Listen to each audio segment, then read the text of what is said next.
How often is it that a company releases a lens and it completely outpaces its predecessor in every conceivable way, rendering it wholly obsolete? It isn't often. And today I have a lens that happens to have done just that, and that's the Sony Sigma 85 1.4 Art. Before we get too deep into the review, guys, if you could just take a second, subscribe to my channel, I'd really appreciate that. Taking a look at this lens, this is actually the second Sigma 85 1.4 Art lens that's been released in the past couple years. What? I actually owned the original Sigma 85 1.4 Art lens for the Nikon F mount, and it delivered some of the best image quality that I had ever seen at that point. Folks were hailing it as being as good as the Zeiss Otis 85, which came to market pretty close to that time, but notoriously was $4,000 or $5,000. And now we have this new version that's happened to have done everything that its predecessor's done, maybe better, at roughly half the size and weight. So a lot of folks would be scratching their heads if a company released another 85mm lens in such short order, but apparently Sigma learned a lot of things and applied a lot of that technology into this new lens. I'm gonna divide the review into just a couple categories, and then I'm gonna give you my conclusion at the end. But the first thing is price, because that's what you're gonna pay first. This lens retails, B&H Photo, Amazon, $1,199, so $1,200. Comes in $300 or $400 cheaper than the Sony counterpart, and is a little more expensive than a lot of the other art lenses in Sigma's art series. So you're paying a little bit of a premium for that. I'm thinking about the 35mm art, 50mm art, the 24, all of which are fantastic lenses that I've owned in the past, but this is just a little bit more expensive, which says something about how Sigma probably thinks about this lens. They've released something that's a cut above, and I think they know it. In terms of the optical construction of this lens, there are 15 glass elements in this lens in 11 groups. The next thing I want to talk about is the diaphragm and the aperture blades. It's notable because it has 11 aperture blades and they are rounded, so don't expect crisp, pointy sun stars out of this thing. It will make sun stars if you really stop it down, but they are not like those Voigtlander crispy sun stars that I love so much out of my 50 f2. They are rounded, which yields a little smoother bokeh. So that's the purpose there, and you get nice circular bokeh balls when you're shooting into light points. So Sigma made some design choices, and I think they definitely went the right way for portrait lenses. I think landscape lenses can get by with straight blades, but portrait lenses need to have rounded blades. That's just my 2 cents. The minimum focus distance on this lens isn't great. We wouldn't expect it to be. This is not a macro lens, so you're not going to be blown away by that. Getting to the size and the weight of this thing, which we've already touched on a little bit, this actually weighs 1.3 pounds, and it feels pretty solid in the hand. Sigma uses metal in some places on the lens, plastic in others, but the build quality on the whole, it feels like any other art lens. So if you've used one of these lenses before in the past, it's those same materials that you would expect. It's got a nice fit and finish, feels really well put together, feels like it would stand up to years of professional use. I haven't dropped this one or damaged it. I have been shooting with it for over a year at this point, but it's holding together really, really well.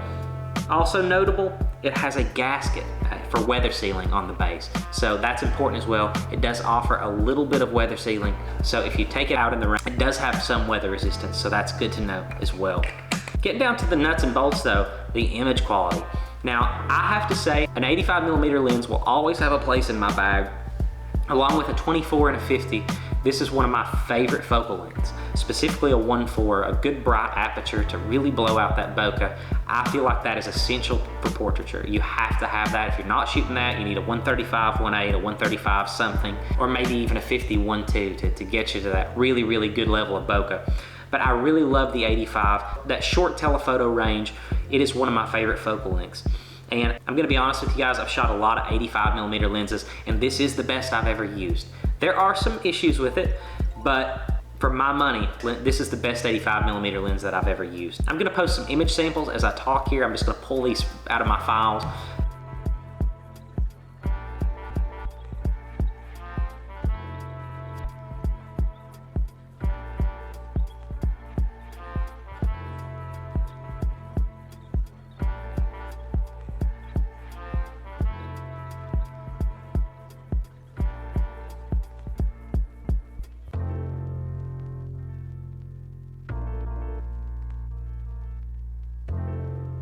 For portraiture, this lens is obviously superb. It's flawless. This is as good as it gets. The autofocus is quick. It grabs focus easily.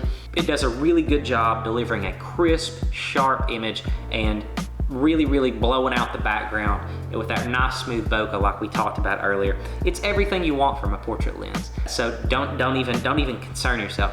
What you won't expect with this lens is how good it is for sports. Last year, I was kind of in a unique position.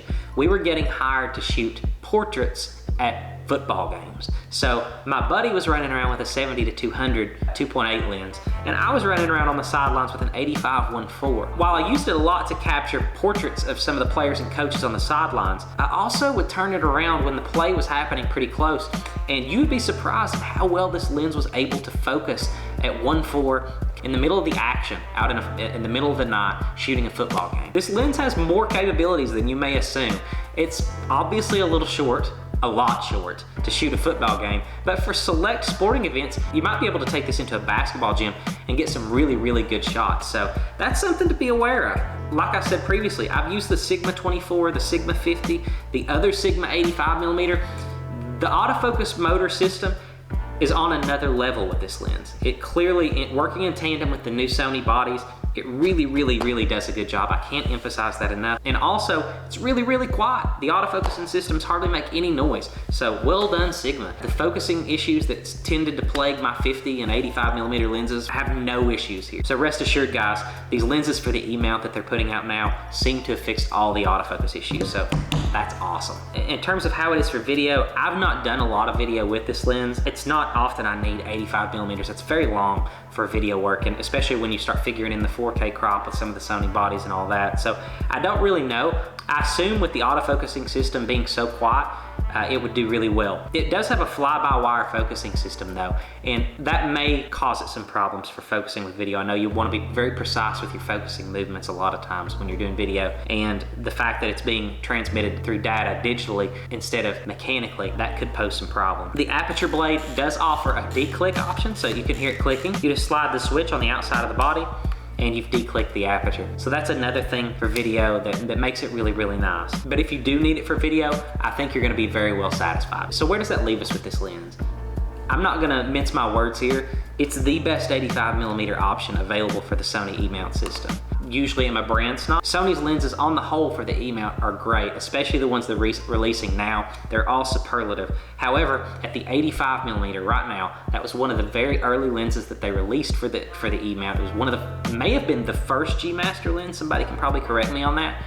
But it's a little dated, it's a little long in the tooth at this point. This lens offers much greater image quality than you're gonna get from Sony's lens. One drawback though is that most of my other lenses are authentic Sony lenses. This lens colors much warmer than my Sony lenses. So just be aware of that. You may need to cool your images just a little bit in post to compensate if you're trying to match them with Sony lenses. Or you may want to warm your Sony lenses to bring them up if you prefer them that way. This lens is going to be a little warmer, a little more orange. I think if you're in the Sony E-mount system, this is the best lens option that's available to you at any price. So $1,199, I think this lens is a steal. It's better than the Sony 85-1.4 in every way.